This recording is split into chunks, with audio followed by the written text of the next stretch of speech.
Hi everyone, मैं हूं आप सभी का अपना प्रशांत भैया। देखो, बहुत सारे स्टूडेंट्स की ना एक सबसे बड़ी प्रॉब्लम इस समय पर आ रही है और वो प्रॉब्लम ये है ना कि अभी तक बहुत सारे चैप्टर्स उनके छूट चुके हैं, जिसकी वजह से वो सारे चैप्टर्स उनकी बैकलॉग बन चुके हैं।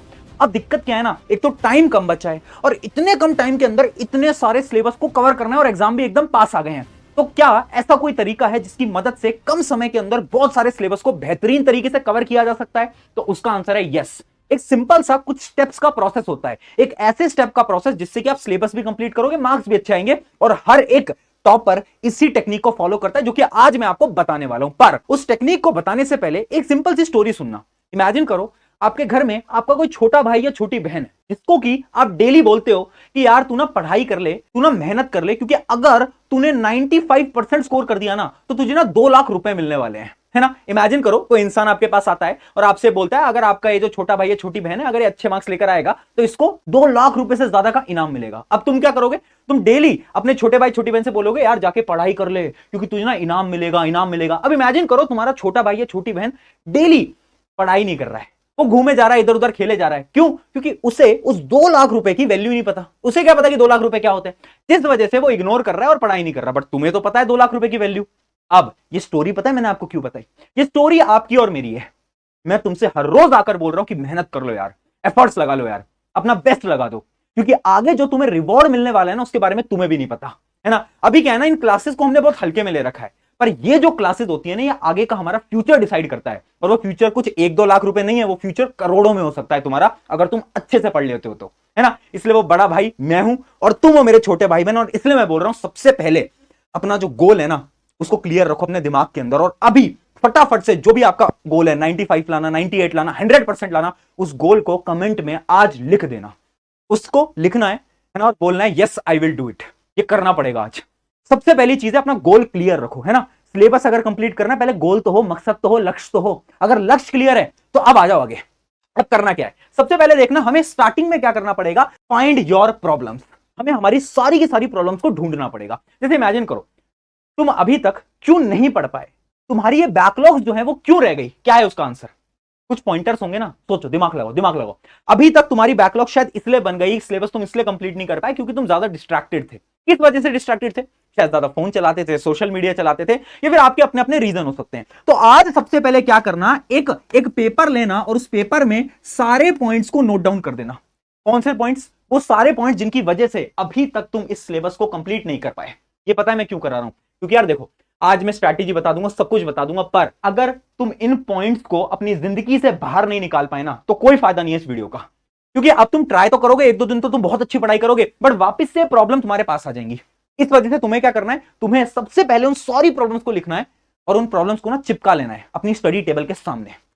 इससे क्या होगा? इससे जब वो डेली आप देखोगे ना तो आपको पता चलेगा ये मेरी प्रॉब्लम्स है, मैं ज्यादा समय मोबाइल फोन चलाता हूं, डिस्ट्रैक्टेड रहता हूं, इन सारी प्रॉब्लम्स को मुझे अपने जीवन से उठाकर फेंकना है। ये बहुत इंपॉर्टेंट है। अब बात करते हैं कैसे सिलेबस कंप्लीट होगा। स्टेप बाय स्टेप प्रोसेस है। पहले बात करते हैं स्टेप नंबर 1। स्टेप नंबर 1 है study according to your syllabus, यानी 80-20 रूल। देखो, इमेजिन करो तुम्हें ना कहीं घूमने जाना है, वेकेशंस पे जाना है, पर मैं तुम्हें ये बोलता हूं कि यार तुम्हारे पास ना एक छोटा सा बैग है और उसी बैग के अंदर तुम्हें सारे कपड़ों को रखना है। तो तुम क्या करोगे? तुम सिर्फ उन्हीं कपड़ों को रखोगे जो कि इंपॉर्टेंट है, जो कि एसेंशियल है, जिसके बिना तुम ट्रिप पे नहीं जा सकते। ये करोगे ना? पढ़ाई में भी आपको यही करना है। 80-20 रूल ये कहता है कि हर पेपर के 20% सिलेबस में से 80% मार्क्स के क्वेश्चन आ रहे होते हैं। यानी आपका चाहे कोई भी सब्जेक्ट हो, चाहे साइंस हो, मैथ हो, हर एक चैप्टर के ना कुछ इंपॉर्टेंट टॉपिक्स होते हैं, उन्हीं में से सवाल आते हैं। अब तुम्हें क्या करना है? देखो, 2 टाइप के तुम्हारे टॉपिक्स होंगे। कैसे? एक तो वो जो कि तुम्हारी बैकलॉग्स हैं। इमेजिन करो वो चैप्टर्स जो कि तुम्हारे पीछे छूटे हुए हैं, और कुछ चैप्टर्स वो होंगे जो कि अभी के समय पर चल रहे होंगे, स्कूल के अंदर, कोचिंग के अंदर, ट्यूशन के अंदर। तो जो अभी के समय पर चल रहा है ना उस पर तो तुम्हें एकदम फोकस लगाना है, एकदम डिटेल में पढ़ना है, जैसे कि तुम्हें स्कूल या कोचिंग या ट्यूशन के अंदर पढ़ा रहे हैं, है ना। पर ये जो बैकलॉग है ना, इनका पता है तुम्हें क्या करना है? इनमें तुम्हें लगाना है 80-20 रूल। यानी तुम्हें सब कुछ नहीं पढ़ना, तुम्हें कुछ ट्रिक्स निकालनी है। ट्रिक्स कैसे? सबसे पहले वीडियो लेक्चर देख लो, ठीक है, जाओ यूट्यूब पे सर्च करो और वीडियो लेक्चर देख लो। उसके बाद सिर्फ इंपॉर्टेंट क्वेश्चंस को सॉल्व करो। जरूरत नहीं है सारे क्वेश्चंस को सॉल्व करो, जरूरत नहीं है कि एनसीईआरटी पूरी की पूरी रीड करो, कोई जरूरत नहीं है, ठीक है। बैकलॉग्स में आपको स्मार्ट स्टडी करनी पड़ेगी। अगर ये इतना कर लेते हो ना, ये जो बैकलॉग की प्रॉब्लम है ना, ये आपकी खत्म हो जाएगी। मैं सच बता रहा हूं, खत्म हो जाएगी। और जो सिलेबस में चल रहा है उसको तो जैसे स्कूल में पढ़ा रहे हैं, कोचिंग में पढ़ा रहे हैं, ट्यूशन में, उनको ऐसे ही पढ़ते रहो, डिटेल में पढ़ते रहो, बट बैकलॉग ऐसे तुम्हारी खत्म हो जाएगी। ये था स्टेप नंबर 1। अब आगे आते हैं स्टेप नंबर 2 की तरफ, जो कि है सेट डेली टारगेट्स। देखो यार, एक सिंपल सी मैं बात बोल रहा हूं, मैं ना बहुत सारे स्टूडेंट्स से बात करता हूं और उसमें से 80% ज्यादा से स्टूडेंट्स को ना ये ही नहीं पता कि वो डेली कितने घंटे पढ़ाई करते हैं। कितने घंटे पढ़ाई से मेरा पता है क्या मतलब है? Self study. मुझे पता है तुम स्कूल जाते हो 6-7-8 घंटे, उसके बाद शायद तुम ट्यूशन या ऑनलाइन क्लासेस में जाते होगे 3-4 घंटे, मुझे पता है। बट तुम सेल्फ स्टडी कर रहे हो या नहीं कर रहे? तुम्हारे जो मार्क्स है ना वो डिपेंड करते हैं तुम कितना सेल्फ स्टडी करते हो। तो जो सेल्फ स्टडी है बहुत इंपॉर्टेंट है। तुम एक बार सोचो तो दिन में कितने घंटे सेल्फ स्टडी करो? 1 घंटे, 2 घंटे, 3 घंटे? सोचो। अब डेली क्या करना है? तुम्हें डेली टारगेट्स बनाने हैं। जब भी आप रात को सोने जा रहे हो ना, उस टाइम पर अगले दिन के सारे टारगेट्स लिखित होने चाहिए, यानी उनको लिख कर रख लो। क्योंकि हो क्या रहा है ना, हमें यही नहीं पता कि अगले दिन हमें करना क्या है ना। जो मर्जी आता है वो उठा लेते हैं, कभी होमवर्क कर लेते हैं, कभी ये कर लेते हैं, कभी वो कर लेते हैं। अरे भाई, सेल्फ स्टडी के टाइम पर तुम्हें पढ़ाई करनी है और तुम्हें पता होना चाहिए अगले दिन तुम्हें क्या पढ़ना है।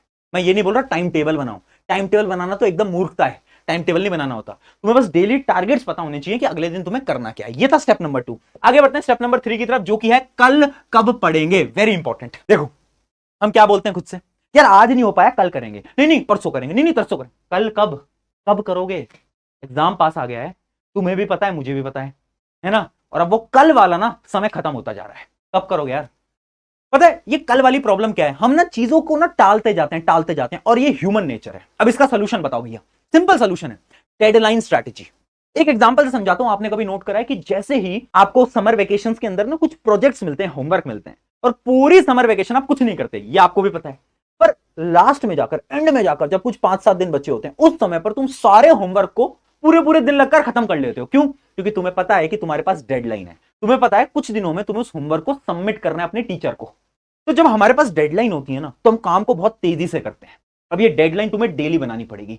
डेली अपनी डेडलाइन बनाओ। जैसे मैंने अभी तुम्हें बताया ना, डेली टारगेट्स बनाने। उन टारगेट से क्या होगा, तुम्हारे पास एक डेडलाइन होगी। डेली डेडलाइन बनाओ कि ठीक है, आज ना मुझे ये वाला जो चैप्टर है ये करना ही करना है, फिर चाहे कुछ हो जाए। इस चैप्टर के बिना तो मैं उठने नहीं वाला आज। डेडलाइन बनाओ, खुद के लिए बनाओ, है ना। और अगर खुद फॉलो नहीं कर पाते, अपने पेरेंट्स को बता दो कि मम्मी पापा, आज ना मैंने सोचा कि मैं चैप्टर नंबर 1 पूरा पढ़ूंगा, जब तक मैं ना पढ़ूं मुझे उठने मत देना कमरे से। ऐसे करो। जब ये डेडलाइन बनेगी, ऑटोमेटिकली तुम देखोगे कैसे तुम सारे टारगेट्स को कंप्लीट करते हो, बहुत आसानी से आगे बढ़ते जाओगे। ये बहुत इंपॉर्टेंट स्ट्रेटेजी है। अब बढ़ते हैं पॉइंट नंबर 4 की तरफ, स्टेप नंबर 4 की तरफ, जो कि है डेली प्रोग्रेस। देखो, अपनी डेली प्रोग्रेस को ट्रैक जो नहीं करेगा ना, वो कभी भी आगे नहीं बढ़ पाएगा। भैया डेली टारगेट्स तो बना लिए, भैया सारी चीजें लिख तो ली, पर अगर अगले दिन उसको चेक ही नहीं करा कि कितने टारगेट कंप्लीट कर पाए, कितने नहीं कर पाए, तो ये सारे टारगेट वेस्ट है। क्या है? वेस्ट है। तो इसलिए ना डेली प्रोग्रेस को चेक करो। अच्छा, आज मैंने अपने 5 टारगेट लिखे थे, क्या मैं 5 कर पाया, कर पाई? अब देखो, 5 में से ना जरूरी नहीं है 5 कर पाओगे, कभी 4 करोगे, कभी 3 करोगे, कभी 2 करोगे, पर हार नहीं माननी ना यार। यही तो स्ट्रगल है।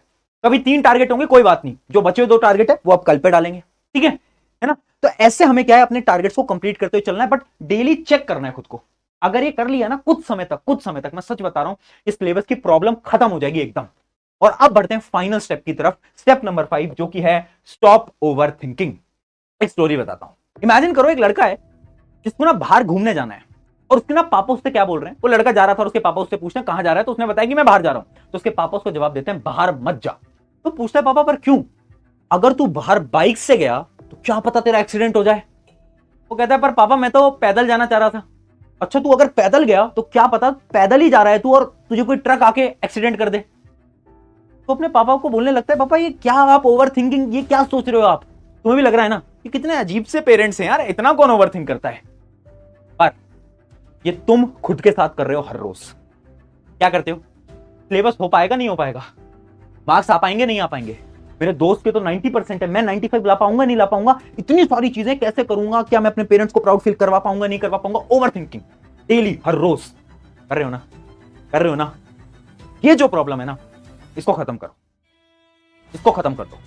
ये ओवर थिंकिंग ना अपने दिमाग से निकाल दो। खुद से बोलो मैं कर सकता हूं, मैं कर सकती हूं। जिस दिन ये कॉन्फिडेंस आ गया ना खुद के अंदर, मैं सच बता रहा हूं, कोई ताकत नहीं है जो कि तुम्हें हरा सके। यार तुम वो स्टूडेंट हो जो कि 1-2 दिन एग्जाम से पहले पढ़ के ना टॉप कर लेते हैं, ठीक है। तो खुद को अंडर एस्टिमेट मत करो, तुम्हारे अंदर है पावर, तुम कर जाओगे, ठीक है। तो इन 5 स्टेप को फॉलो करो, इसकी मदद से आप आराम से अपने सिलेबस को टाइमली खत्म कर पाओगे और फास्ट तरीके से कंप्लीट कर पाओगे। आई होप वीडियो अच्छी लगी हो। अगर अच्छी लगी तो अपने एक दोस्त के साथ जरूर शेयर करना। मिलते हैं किसी नेक्स्ट वीडियो के अंदर। Take care.